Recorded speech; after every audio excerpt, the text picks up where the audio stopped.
Selamat sore semuanya. Hari ini kami dari kelompok 7 akan mempresentasikan tentang dimensi data pada PT Bank Sentral Asia Tbk terkait dengan AFL3. Next. Nah, selanjutnya ini ada visi dan misi dari Bank BCA sendiri. Untuk visinya yaitu menjadi bank pilihan utama andalan masyarakat yang berperan sebagai pilar penting perekonomian Indonesia. Dan untuk misinya yaitu yang pertama membangun institusi yang unggul di bidang penyelesaian pembayaran dan solusi keuangan bagi nasabah bisnis dan perseorangan. Selanjutnya itu memahami beragam kebutuhan nasabah dan memberikan layanan finansial yang tepat demi tercapainya kepuasan optimal bagi nasabah. Dan yang terakhir meningkatkan nilai franchise dan nilai stakeholder BCA. Next. Nah, dari visi misi yang dijelaskan oleh rekan saya sebelumnya di Bank BCA ini tuh kayak ada prakteknya produk seperti apa sih terkait dengan digital bisnis strategi. Jadi dia punya perbankan elektronik yang mana ada kayak mulai dari EDC BCA, Flash, BCA Mobile, One Click, Vira, Sakuku, Duit, BCA ClickPay, dan masih banyak sebagainya yang udah dituliskan di sebelah kiri. Kemudian dari berita dan realita penerapan kayak gimana sih realitanya. Nah, yang pertama itu ada Vira BCA ini virtual banking assistant, pintar berteknologi all and natural language processing. Jadi kayak virtual banking yang gimana sih caranya pendaftaran yang secara cepatnya. Kemudian ini juga memacu pada orang awam yang sebelumnya nggak pernah pakai perbankan. Kemudian yang kedua ini ada Vindi, ini merupakan analisa budget kita kayak, oh kamu punya budget sekian, enaknya dialokasikan kemana aja. Nah, Bank BCA ini punya teknologi kayak gini yang berbasisnya kayak perbankan elektronik. Kemudian ini ada realitanya, yang ketiga ada Warta Ekonomi Gelar Best Digital Finance Award di 2022. Nah, dari banyaknya produk dari Bank BCA yang berbasis elektronik atau digital ini, ternyata BCA itu juga menang melakukan emansipasinya terkait dengan digital finance. Kemudian yang terakhir juga ada BCA ini memperoleh penghargaan terkait dengan digital marketing terbaik. Jadi selain dari produknya dia yang berbasis digital, marketing digitalnya dia itu juga merupakan yang terbaik di tahun 2022. Next. Nah, selanjutnya ini ada terkait dengan presiden direktur, itu membicarakan juga gimana sih menurut pandangan dia terkait dengan digital bisnis strateginya. Nah, ini ada lahan berita, era bank digital, Bos BCA membocorkan strateginya terkait dengan memenangkan pasar. Nah, jadi gaya marketingnya emang saat ini semuanya itu berfokus pada hal digital, tetapi yang perlu ditahu bahwa usia pengguna bank itu mulai dari 17 tahun sampai 90 tahun, yang mana mayoritas yang memiliki saham atau memiliki kepemilikan dana di Bank BCA itu mayoritas di usia 25 tahun ke atas. Jadi yang sahamnya banyak, yang uangnya banyak yang disimpan di bank tuh di usia yang lebih lanjut. Jadi kita nggak bisa memaksa mereka untuk melakukan promosinya seperti melalui media TikTok maupun Instagram. Ya mereka tetap menggunakan dua aplikasi itu, tetapi nggak bisa kayak kita samakan di penjualan pakaian ataupun penjualan makanan yang bisa berbasis e-commerce. Next. Nah, selanjutnya ini ada dampak positif dari penerapan DPS, yaitu yang pertama mengembangkan perusahaan di era globalisasi, yang mana semua bisnis itu mulai terlibat aktif secara digitalisasi. Kemudian mempercepat siklus atau sistem kerja bisnis perbankan. Kemudian memperluas pasar dengan menyasar usia seluruh pengguna. Dan yang terakhir, kepuasan pelanggan melalui keefektifan dan efisiensi. Next. Selanjutnya terkait dengan digital strategi bisnis itu berhubungannya di mana sih di laporan keuangan. Nah, penerapan digital bisnis tadi itu nggak bisa lepas dong dari keuangan karena itu sebagai faktor penunjangnya. Kita mau butuh apa buat bikin digital bisnis ya harus butuh uang. Nah, yang pertama di sini saya akan membicarakan terkait dengan perbaikan dan pemeliharaan. Ketika menggunakan basis digital, kita membutuhkan perangkat seperti komputer. Nah, itu ternyata ada biaya yang namanya perbaikan dan pemeliharaan yang angkanya di tahun 2020 ke 2021 mengalami peningkatan yang mana awalnya 1.444 menjadi 1.887. Kemudian selain itu ada jasa tenaga ahli, kita harus menyadari juga kalau terkait dengan digital bisnis atau IT itu membutuhkan jasa tenaga ahli yang lebih berkompeten. Kemudian yang kita tahu juga aset teknologinya ini juga mengalami amortisasi berupa perangkat lunak, ini termasuk dalam aset tak berwujud yang mana mengalami peningkatan sebesar 5.000 miliar. Next. Untuk selanjutnya yaitu penerapan CRM pada Bank BCA. CRM sendiri itu apa sih? Jadi CRM itu kegiatan manajemen hubungan antara nasabah dan BCA. Jadi antara nasabah dan BCA ini harus terjalin dengan baik gitu. Nah, untuk penerapannya itu ada dua. Yang pertama yaitu customer facing itu layanan front office, itu customer service biasanya atau teller. Kemudian customer touching ini seperti digital bisnisnya, yaitu mesin ATM, mobile banking, dan internet banking, yang memang nantinya itu mempermudah nasabah untuk beraktivitas di Bank BCA itu seperti transaksi atau peminjaman dan lain-lain. Next. Nah, ini untuk produk mobile banking dan internet banking BCA itu ada MBCA, ada Klik BCA juga. Nah, kalau MBCA ini dia lebih ke transaksi yang ada minimumnya. Kalau Klik BCA ini untuk minimum transaksinya lebih besar dari MBCA. Nah, dari MBCA dan Klik BCA itu sebenarnya mereka ini ada karena BCA itu tahu masyarakat tuh membutuhkan digital karena adanya Halo BCA. Karena Halo BCA ini tuh sebagai tempat masyarakat tuh untuk memberikan saran ke BCA-nya. Next. Nah, kunci faktor keberhasilan proses CRM. Jadi faktor keberhasilan proses CRM itu karena ada strategi pemilikan data yang jelas antara kedua belah pihak, yaitu antara nasabah dan BCA. Kemudian analisis menggunakan riwayat transaksi. Jadi analisisnya itu lebih detail karena menggunakan riwayat transaksi.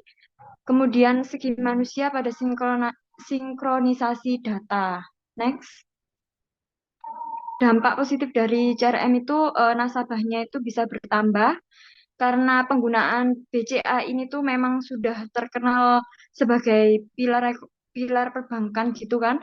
Jadi nasabahnya bertambah setiap tahunnya, kemudian memantau transaksi secara detail melalui riwayat. Jadi adanya CRM ini kayak misal M-Banking dan juga Klik BCA itu kan kita bisa melihat dari mutasi rekening, terus kemudian menghemat biaya. Menghemat biaya ini yang pertama itu untuk Bank BCA sendiri itu bisa menghemat kayak penggunaan kertas.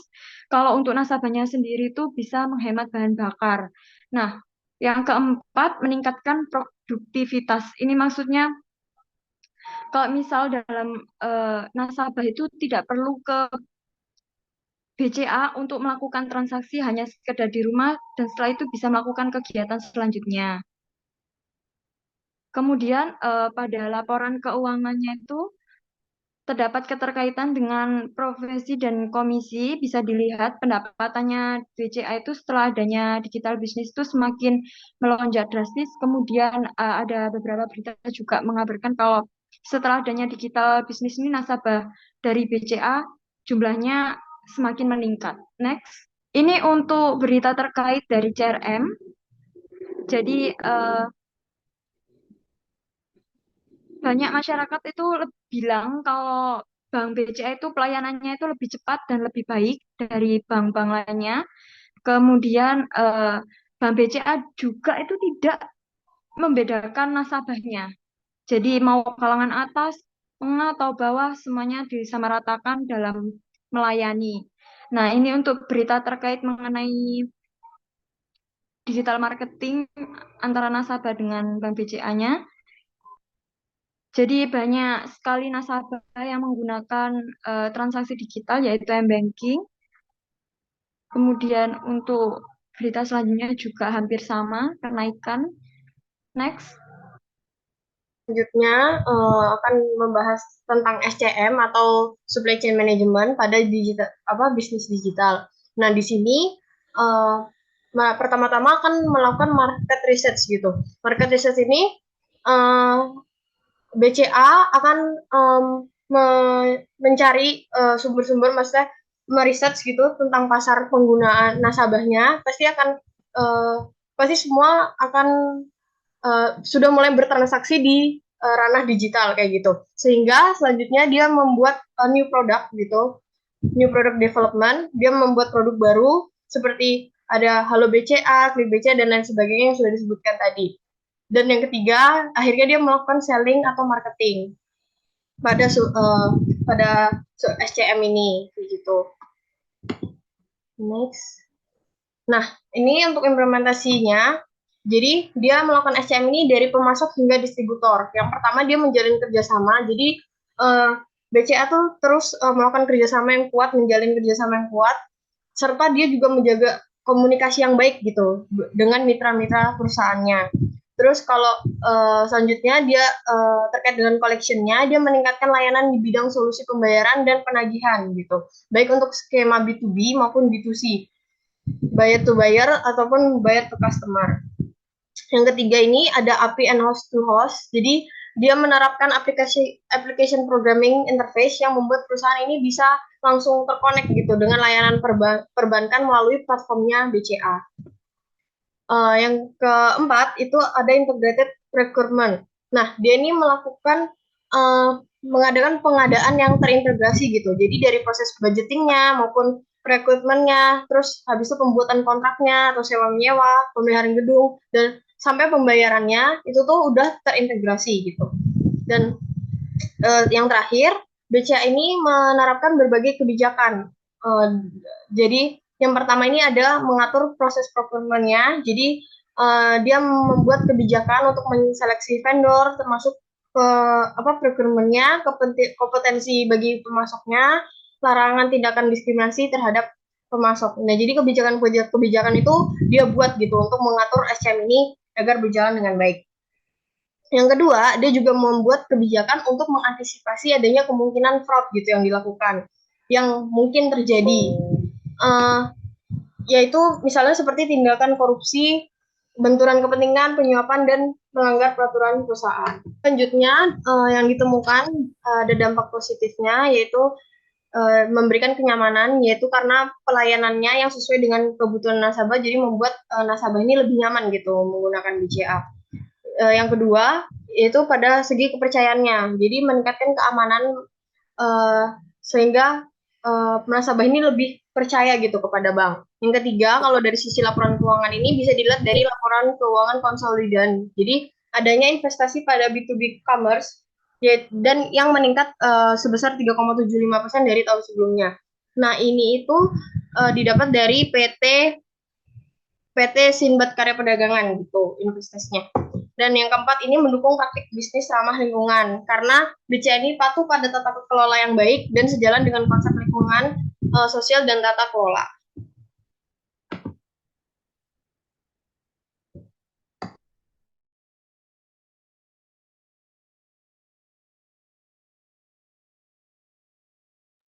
Next. Nah, untuk kesimpulan yang bisa diambil, yaitu ketiga aspek DBS, CRM, dan SCM ini sangat penting, terutama bagi dunia perbankan sebagai penunjang keefektifan dan efisiensi proses bisnis.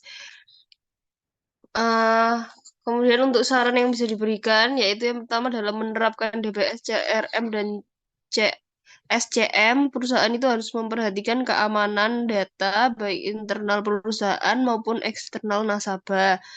Kemudian memiliki karyawan yang mumpuni dalam bidang IT dan sangat mengerti tentang digital dalam bisnis. Nah, yang selanjutnya di sini saya akan mempresentasikan terkait dengan value added konsultan. Yang pertama memperhitungkan biaya serta keterkaitannya dengan beban dan pendapatan. Jadi yang sebelumnya kan kita diminta kalau kita sebagai konsultan kita ngasih pendapat apa terkait dengan tiga aspek Bank BCA tadi.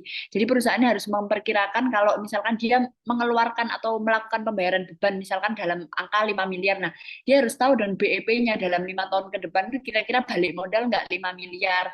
Karena takutnya bukan karena perusahaan ini tuh nggak mau melakukan modal yang tinggi, tapi terkait dengan pengadaan digital yang sifatnya itu bisa berubah-ubah kayak angin-anginan juga, kayak pengguna OVO yang saat ini menurun, Bank BCA juga harus memperhitungkan hal tersebut. Kemudian yang kedua, adanya pengadaan kerjasama dengan perusahaan lain. Nah, hal ini dapat mempermudah tujuan perusahaan jika diiringi dengan pembagian kinerja dari dua operasi bisnis. Jadi ini bisa kita lihat dari misalkan dari sisi marketing maupun juga dari kayak sisi operasionalnya. Sebagai contoh, Bank BCA melakukan kerjasama misalkan dengan DWP terkait dengan pembayaran, cara pembayaran adanya konser atau tiket nonton bola. Nah, hal ini tuh kayak sebagai media promosi juga. Kemudian ngetes kayak operasional terkait dengan digital bisnis dari Bank BCA ini ternyata lancar atau enggak. Secara enggak langsung hal ini mengajak nasabah itu untuk join melakukan pemasukan ke Bank BCA. Sekian presentasi dari kelompok kami. Terima kasih. Nah, di bagian selanjutnya itu ada daftar pustaka. Next slide. Nah, ini. Terima kasih.